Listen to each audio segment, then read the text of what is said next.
Hi, this is Johnny Burgin with another Chicago Blues guitar lesson. Before I get rolling, I do want to let you know I started a Patreon channel to help me keep these free lessons coming every Monday.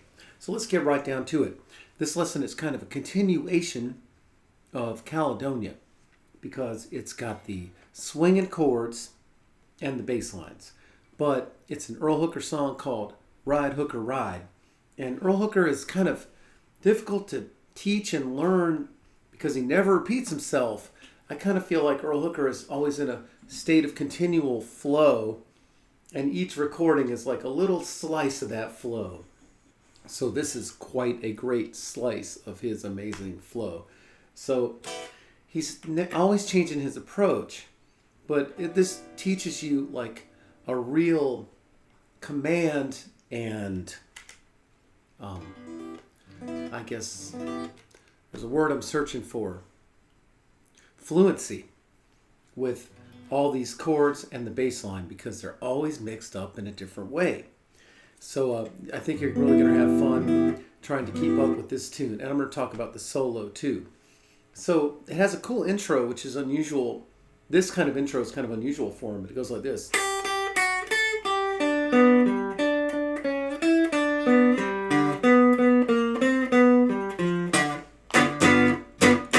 I love that, and I love the way the drums go, do, do, do, do, do, do. His solos all the way through here, you don't want to think about it so much as scales. You want to think about it as playing the music in the chords, like later on in the solo. He does something like that 3 times in his solo. So don't think about it like some sort of scale. You can think about it as playing the music in a G7th chord and a C9th chord. And then he goes, don't think about that as, you can think about that as playing the music of a C7th chord. And then this is also a C minor 6 chord, or it's a C7th chord or G minor 6 chord. So I think of all his solos as really relating to the chords.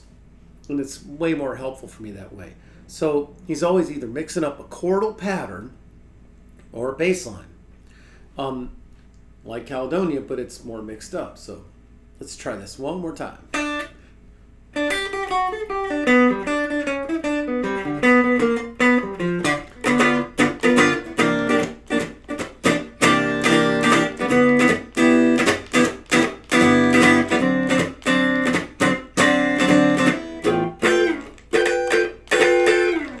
And he even plays at the end of his chord, even kind of plays out of the hideaway chord, this final chord that he has, because pretty much all his chords is G6, G7, C9th, or C9th with the low E, with the high E string out. See how that sounds different than this? Sometimes it sounds better to leave out the high E string, or sometimes I'll play this 9th chord or the hideaway chord. And if you don't know the hideaway chord, I call it that because it's in Hideaway by Freddie King. 15 pinky, 12th, first finger, B string. Second finger, 14th fret, G string. And third finger, 15th fret, D string. So you have 15, 14, 12, and 15 on the D, G, B, E, and E. D, G, B, and E strings. Okay. So I might be going a little fast here, but I'm going to back up a little bit. You got the intro, and then he has this cool pattern, which I keep forgetting. I got to play the whole thing to remember it.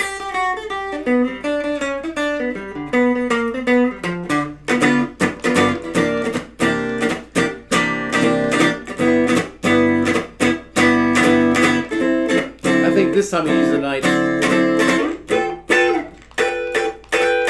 You can have your old bebop, but play me the same old blues. And if you had to boil this down to a simple thing, it'd be playing bass lines during the. Often this time he has a bass line during the vocal to sort of give the vocalist a little more space, but he keeps jumping in with chords. Yeah, you can have your beat. Now he's late. The first verse, the vocalist is late for 2 beats. No problem. Let's see if I can catch that. You can have your old bebop, but same the same old blues. Yeah, you can have your bebop, but playing the same old blues. So I tried to do that there. I tried to put 2 extra beats in there. No problem for Earl Hooker. He's like, oh, he's late. I can wait. So the bass line is just, you can go like that, starting off with your second finger, but I like more with starting off with your first finger. Yeah. I try to put a little bit of accent on this 2 and 4 and a nice mute.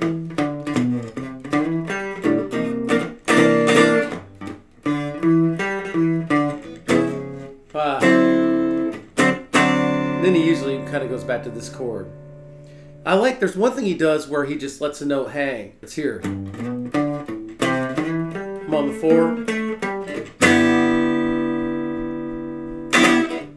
I guess that's 8 beats. So sometimes he'll let the notes hang, you know. Third time around, he starts doing these ups. It's like half a Caledonia. Bop, bop, bop, bop. It just bop, bop, bop, bop, bop. Because that's when they go ba-ba-doo-day, or whatever they say. That's easy. This is just 3, 8, 3, 8, 3, E string, 8, B string.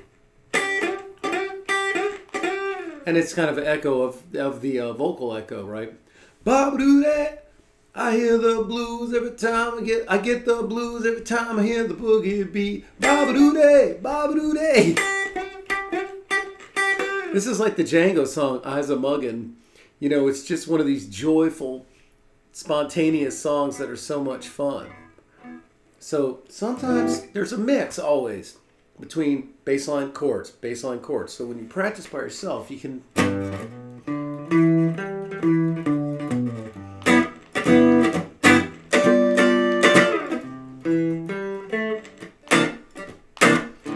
I'm putting it all together.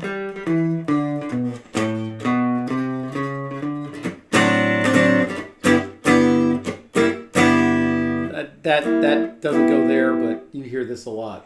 G6, C7th. I get the blues every time I hear the boogie beat.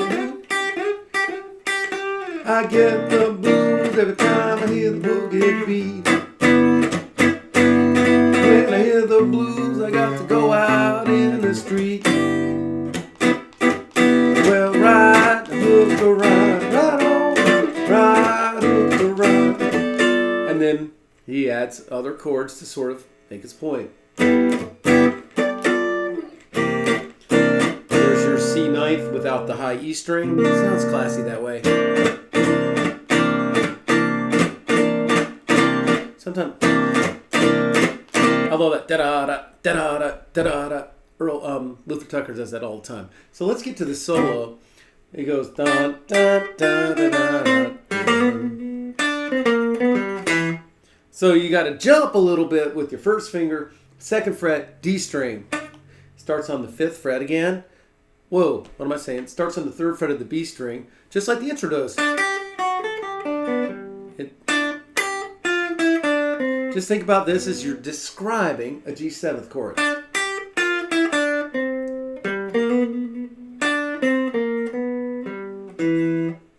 And then he goes back to his G7th, but he bends into it real hip like Lowell Fulson. Or something like that.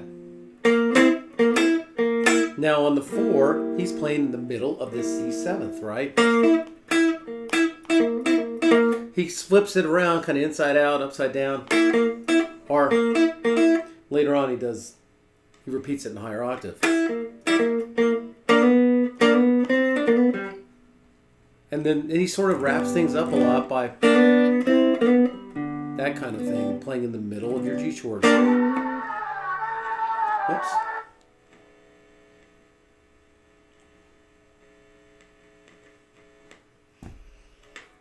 Sorry about that.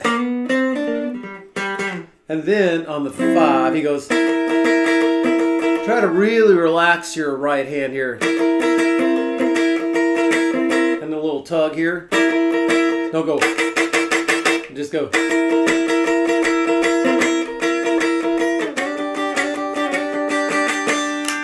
Notice what I did there? I switched to the bridge pickup, because he liked to switch tones in the middle of the thing. That's his other way of saying, oh, I can do it this way. I can do it that way. It's part of the flow, the slice of his flow there, you know. That's where he would have switched it. And then he goes, bop, bop, bop. More bopping, right? He's just bopping his way. So this is 11 and 12. Now, one little note about this song. Starts in G, goes to G sharp. That's the tape speed. Obviously, he's playing in G the whole time. They're not modulating up a half step, but it is hard if you're trying to play onto the record and all that. So if you were doing that, you'd be in G sharp by now, but I'm staying in G to make it less complicated. So that's 11 and 12. And then he does the greatest thing ever. He goes up to the 15th fret and bends it a half step, and it's almost like he hit it wrong. Not the exact note he intended, and he just bent it to the one he wanted. Or maybe he did it on purpose. We'll never. And then he goes right back. Yeah. And then that's really wicked the way he does. Something like that.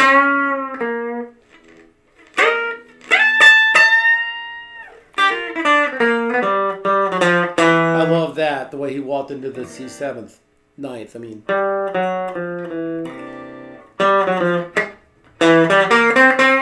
Oh, a real wicked half step bend, even less than a half step, just make it a little sour. That's like a whole half, that's like an entire half step, right? Less than that. Yeah. And then he goes.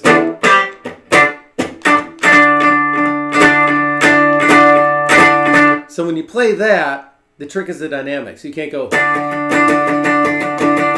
It's got a da da da da da da da da da. You got to make it sound like a drum solo.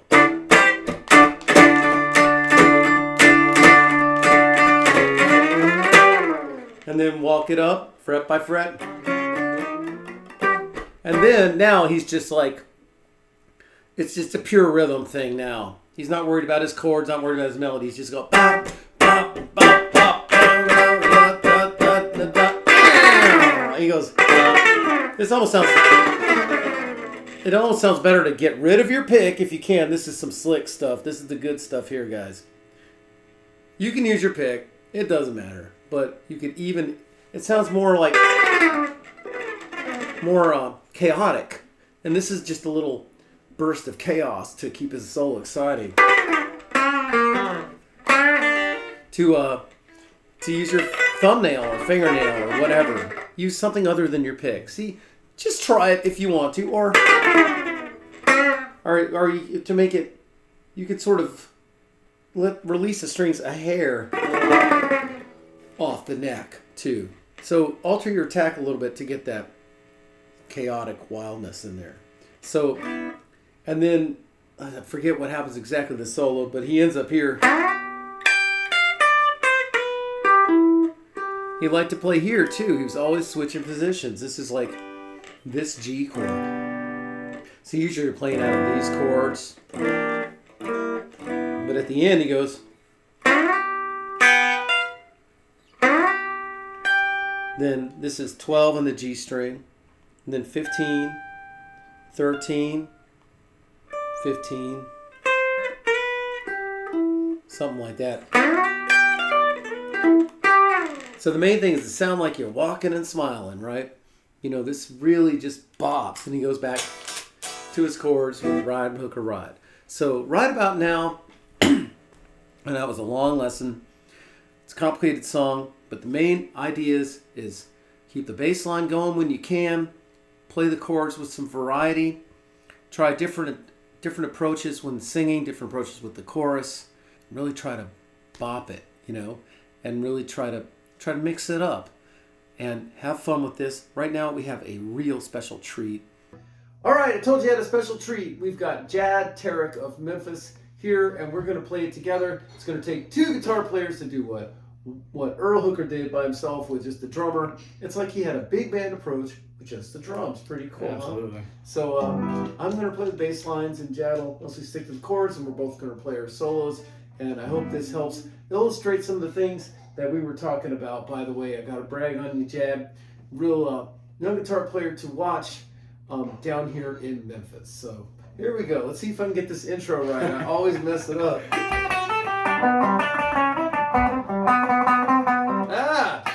Okay, we're doing it for real.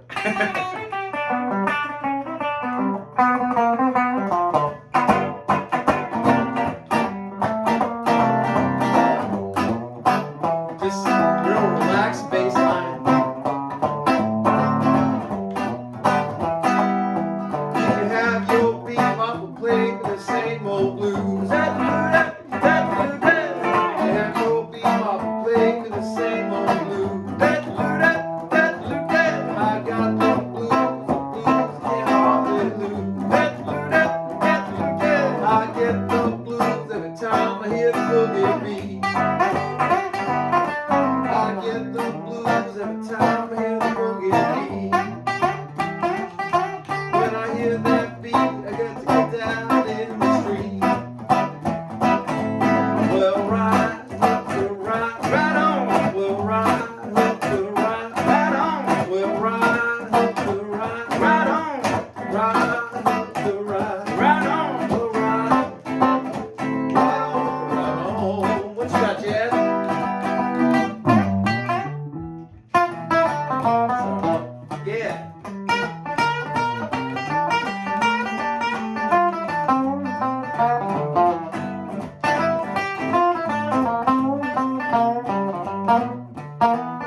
G string and did that. He just loves that. Anyway, I forgot to mention that, but Jad, nice job, man. Thank you, man. Thanks for having me. Really enjoy your chords.